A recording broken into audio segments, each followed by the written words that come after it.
Thina benkonjane edukele ezulwini ezinye ezidukele emafini. Ohlelweni lwanamhlanje sikwethulela isidlo sakusihlwa sesilo kanye nenkosi yamahahabe. Lesi isidlo sakusihlwa njengoba ke isilo samabandla onke umlomo ongathethi imanga. Besanjelwe inkosi yamahahabe, inkosi uJongoxolo.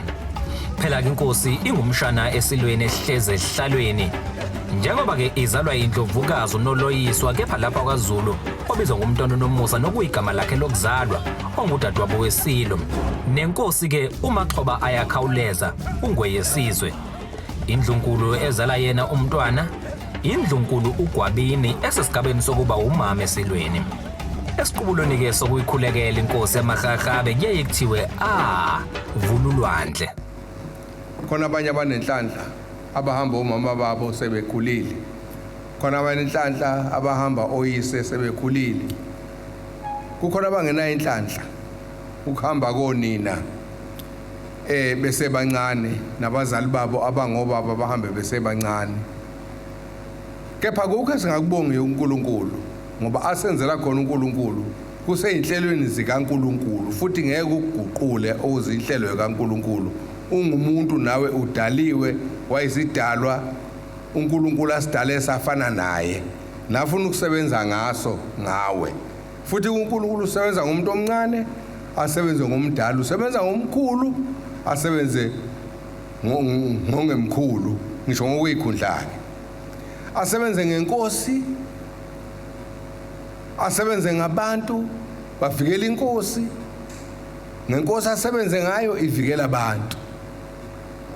Kukhona uNkulunkulu ikhathi ayibonayo yena ukuthi uyababiza abakhe ngezikhathi zakhe futhi ngeke uyiphikise ngoba but once you were born you must know you have to die. Uma unovalo lokuthi uyokufa ngelinye ilanga inkinga phela ngoba wazalwa. Mawazalwa nje you have to go one day. Kodwa ungakahambi kuthi ngeke ubuke isigaba sokuyiphatha ukuthi uyiphethe kanjani. Impilo ke ineyisele akekho ngedlula ngeseleni sakhe lo nalo unesele sakhe la endlini. Nami nginezami isele nawe lapho uhlezi khona nesele zakho uyazazi isele zakho ukuthi uyigqibe kanjani. Yilo nalo uyayigqibela isele ngeke ugqitshelwe ngomunye umuntu. Ngithi ke siyabonga kakhulu emahahabeni ngamashe njengoba wena umdala ohola leli thimba. Njengoba ngathi mangikubikela ukuthi uNdlunkulu Gwabini ngizomletha ngalapho ngathi ngicela nimhlangabeze e-airport. Kwahlangana ohulumeni bobabili. Ngiyazi ke ukuthi indawo kayifani. Nase ngihlala isikhathi eside esihlalweni nenkani nginayo nokuyilungisela izinto ngiyakwazi mangibona into kunenkinga la kufanele ngiqinise isandla ngasesandleni esithize. Kepha ke ngicabanga ukuthi umama uNdlunkulu ngesikhathi ehamba eya eMthatha kwangemnandi behamba yedwa. Isimo sasingavumi. Osisi bakhe nje babekhona nje omama behlezi ngapha abadala. Kukhona nabanye abancane abangomama bobaba abancane abanye abancane ngishokini. Kodwa siyabahlonipha ngoba basesigabeni sababizwa ukuthi bangobaba kithi. Babe umqhuba bamphelekezele. Kepha akukwazekanga ngenxa yesimo sokuthi kulesi sikhathi kwenza wonke umuntu waduma amakhanda. Kepha siyabonga ngoba akekho kwathi makuduma amakhanda laduma ikhanda isiphelane. Ngoba ngikhathazekile ngomama makufika lezi indaba ngoba wayithola ngabantu abakhe abazukulu. Ngabuka ngathi mina izinto enjengalezi bengafanele ifike ngeingane. Bekufanele ifike ngabantu abadala abakwazi ukuyibeka indaba. Manje ke ingane kaziyazi indlela yokukhuluma futhi lezi namhlanje zona azazi okungadala inkinga nokungedala inkinga. kodwa kufika kwami ngimbona umama sengizwile ukuthi kube nenkinga adibane nayo kwaba buhlungu kimi ngimbuka nje ngathi akusiyena lo mama ngumazilo. We are very lucky, our son and our daughter. We are very lucky because our grandmother have never had a stroke during that day when he got the message of your mother that she passed away. She nearly had a stroke. Kodwa ngoba ngiyamlalela uNkulunkulu uthi uthini, I had to take precautions to take her with me to the hospital ukuze bakwazi ukummonitha ngoba izinto ezinjengalezi zake zenzeka ngesinye isikhathi kuhamba udadewethu omdala ozalwa umama umntwana uzodwa. We had similar problem. Kangangoba most of the family members that day they had to be examined by the doctors, and some had to be injected to calm them down. Lapho ke njengendodana yakho mama kwafanele ngithathe isigaba sokuthi mina njengobhuti omdala womntwana mase kufika indaba zokuthi akasekho udadewethu emhlabeni ngimthathe namama ngimphose esibhedlela ukuze ayothola that culmination. That's why I say that we are lucky. Indaba seNdlunkulu sihlangene simndeni emibili okusalayo sonke were coming from Untu and were coming from Umnguni.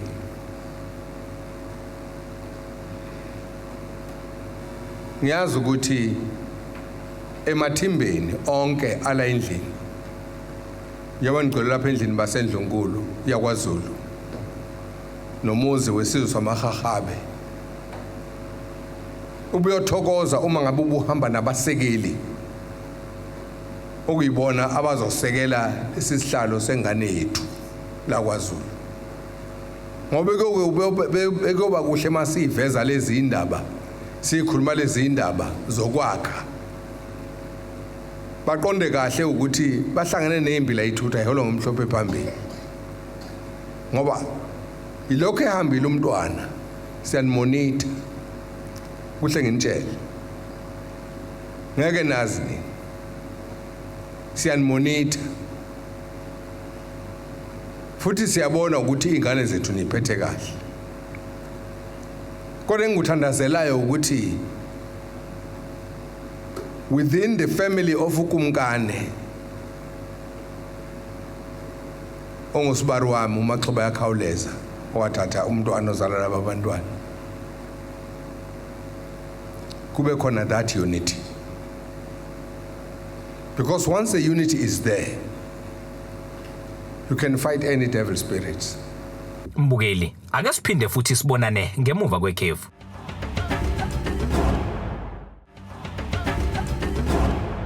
Sasho sangena sakulukudela futhi mbukeli kwintandokazi yohlelo lwakho njengoba ke namhlanje sikwethulela inkulumo yesilo samabandla esiyethule eqhubeka ke umcimbi wesidlo sakusihlwe esigodlweni sesilo osuthu kwaNongoma enyakatho neLendlovukazi uMthaniya. Bayathanda abantu ukungena between the families to create separation and destruction. Ubunyeke bungamandla. Kepha kubalekile ukuthi singasho sithi namhlanje sihlangana ngokumnandi emva kokuba sedlule efinele emnyama.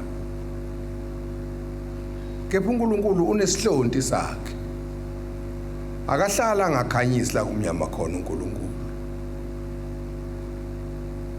Ukhanyisa kwakhe unabantu ababekayo ngesikhathi esithize abagcine ngoba efuna ukugcina izinto ezithize to prove the point ukuthi I am the protector. ngoba uNkulunkulu lona simkhonza uhlala ngokwenza abantu babe ne-connection naye. Akufaneleke i-connection yoniwe yithina, kepha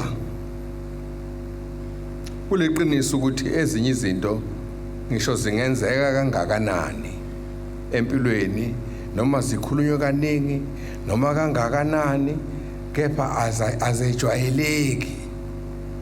Akwejwayeleki ukuba ngikhulume ngengane yakwethu mina. Le ngane yakwethu ebingithanda ngikhonza, wangikhonza umntwana noma usemncane. Ogcine senginoloyiso esizweni sene semzalile nazi ingane zethu. Nanga uvululwa le phambi kwenu. Nazi indodakazi yami esiyinkosazana yini kulesi asizwe. Ungihlonipha kwakhe uNkulunkulu wazambusisa ngalabo abantwana ngoba wangilalela. Sebefikile befuna umuntu abangamazi, ngathi nangu wathi kazange aphikisane nami njengobhuti wakhe. Kepha ke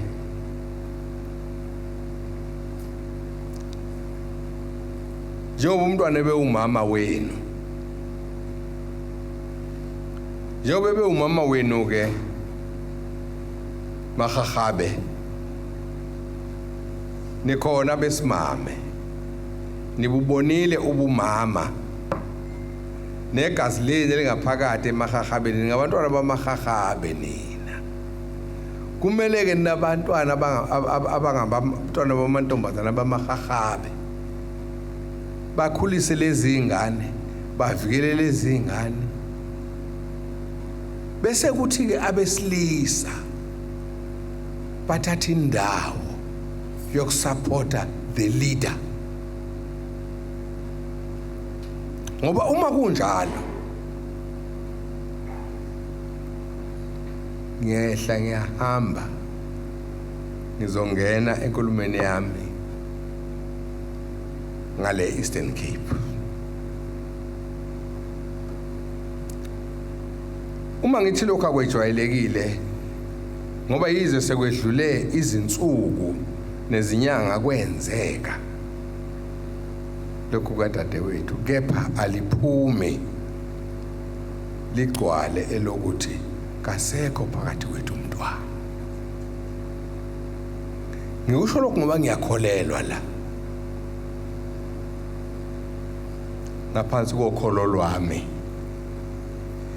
kanjalo nosiko nkolo lwami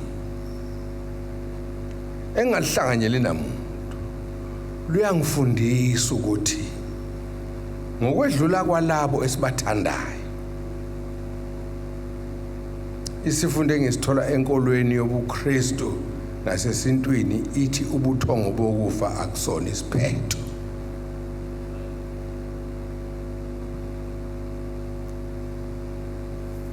Kumndeni umntwana azalelwe kuwo la ekhaya, ngiyabonga ngoba uNkulunkulu sangibolekile umama. Omama bahambe bonke, umama oqala bahamba bonke. Kwahamba umama Masuku, kwahamba umama uNdlovukazi engizalayo ngineshumi leminyaka. Ingane zokuthi imbili ezalwa umntwana ezalwa uNdlunkulu ukaMasuku zimazi kancane unina, ikakhulukazi umntwana okwamahlanga naye ungasekho emhlabeni enganeni zakwethu.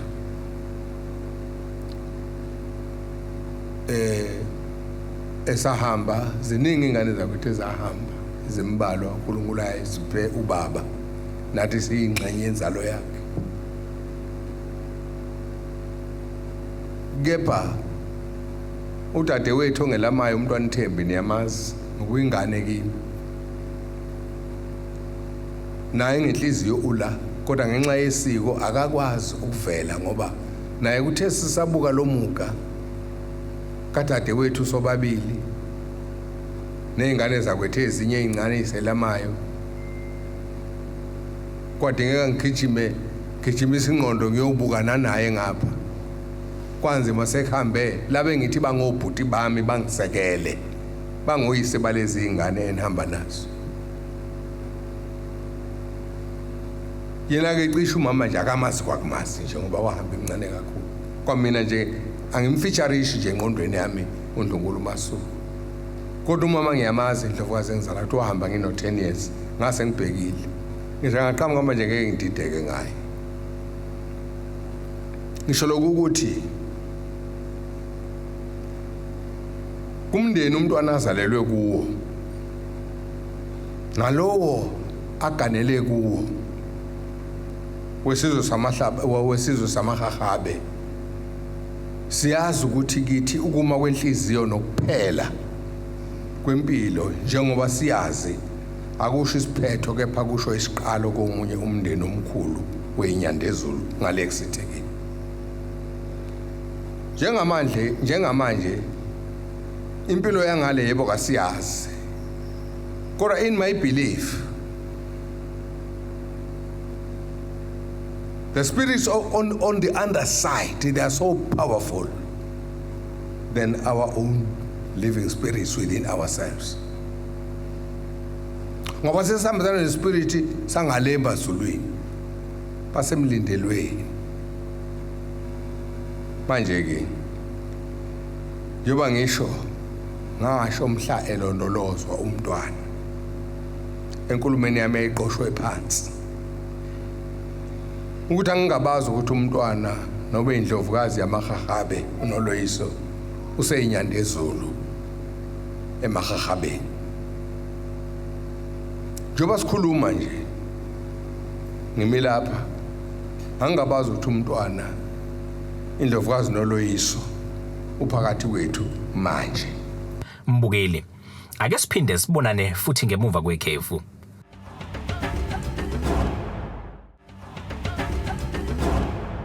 Nina bakaMsimude ovele ngesiluba phakathi kwamangesi namaqadasi sekubingelela siyakwamukela mungabe usanda kuvulela umabona kude wakho njengoba namhlanje sikwethulela ke inkulumo yesilo esiyethule eqhubeka umcimbi wesidlo sakusihlwa esigodlweni sesilo kwaNongoma enyakatho nelendlovukazi uMthaniya. Ngiqale ngasho ukuthi akwejwayeleki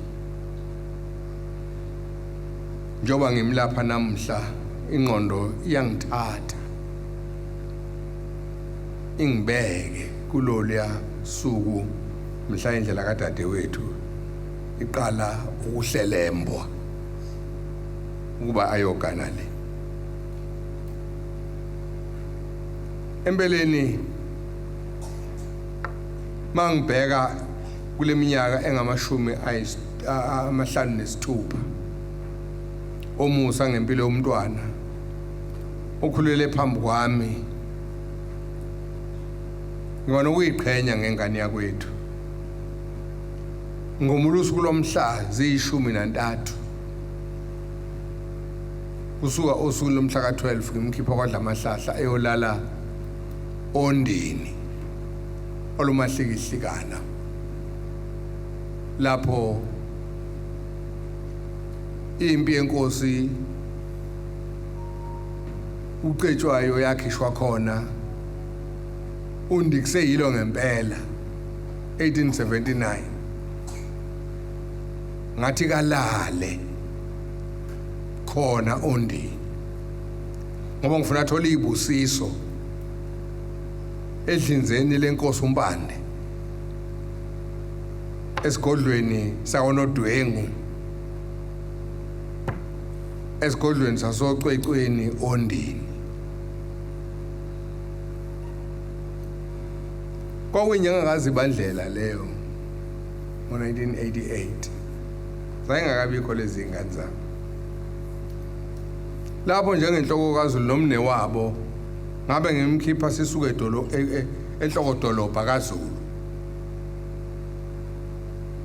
nesigodlo sikakhokho wethu inkosi Cetshwayo kaMpande ngalona ngakwabe kukhona ukuyiqhenya kimi ngoba ngangazi ukuthi ngikhipha umkhonto obukhali wakwethu ukuba uzokwakha kumahahabe namhlanje lo mkhonto engawukhiphayo nanko baningi abantu abaseyikhundlene ezinkulu abagcina beqhaswa nangeyimpama ngabafazi ezitalatini sebomile bomela kubafazi babantu awungephutshwala wena hey lethu utshwala ngidangumile wena hey wena asumfazi ushaya ngempama kwehla ke isithunzi ushaya phambi kwabantu bakho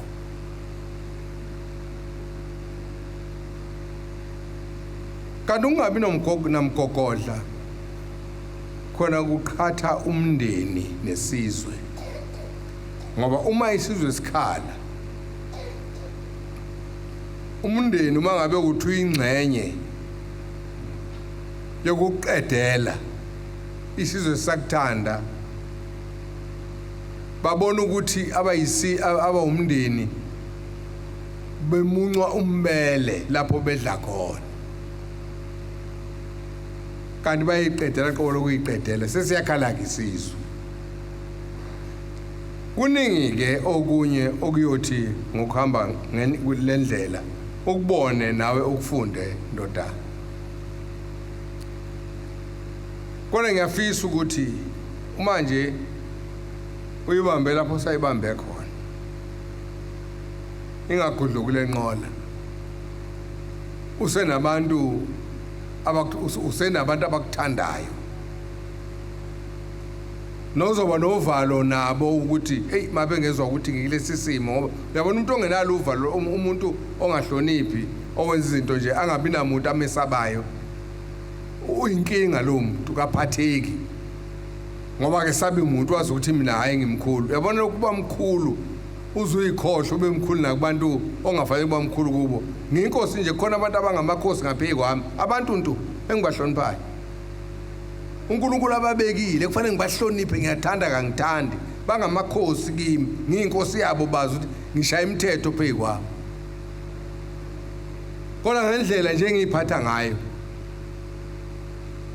angisho ukuthi anginamaphutha ngoba akekho umuntu ophila ngaphansi kwamaphutha ophila ngobungcwele yedwa kodwa okubalekile abangana ababi okunye okuyinkinga ngoba bayakubhukudisa odake ngifisa ukuphetha ngamagama engawasho ngosuku lokulondolozwa komntwana nalowo oyindlovukazi yenu mahahabe ngoba ababengangiswa ukuthi ngabe ngithini ngiyathemba uma bezwa ngezinto ezenzakalayo sebakuqonda engabe ngikusho ngathi ngalolu suku kulesi sikhathi uSimakade neNyandezulu besangiphe sona ngiyazibophezela ekudaleni ubunye obunguna phakathi kwalezi zindlu zombili kanye naphakathi kwabenguni okungabenguni bakwaXhosa bamaMpondo kanye nabakwangwane kule minyaka esengikuyo sengikubonile okukhulu futhi ngamukela ukuthi ikusasa leNingizimu Afrika eAfrika lilele ubunye babenguni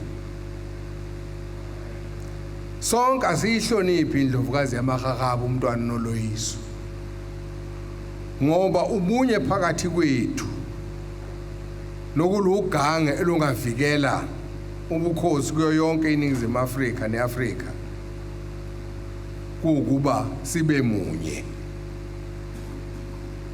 sikwazi ukwesekela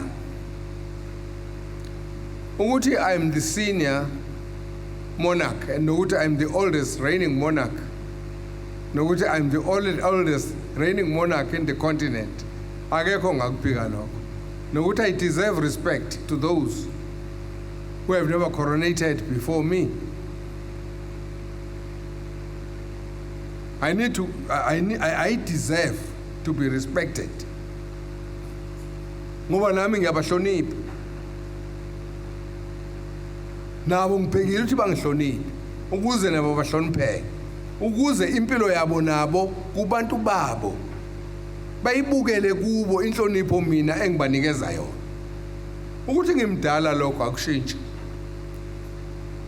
nokuthi I'm number 2 in the whole of the I mean globally, that is the living reigning monarch, angeke kuphikiswe umuntu lokho. Nami ngidalwe uNkulunkulu ukuthi I have to be number 2 during this time. uNkulunkulu engithandile mhlambe ngenzeka ngibe number 1 in the world. Mbukeli, kungaka-ke besikuphathele kona esiqephini sohlelo lanamhlanje sihlangabeze futhi ngokuzayo.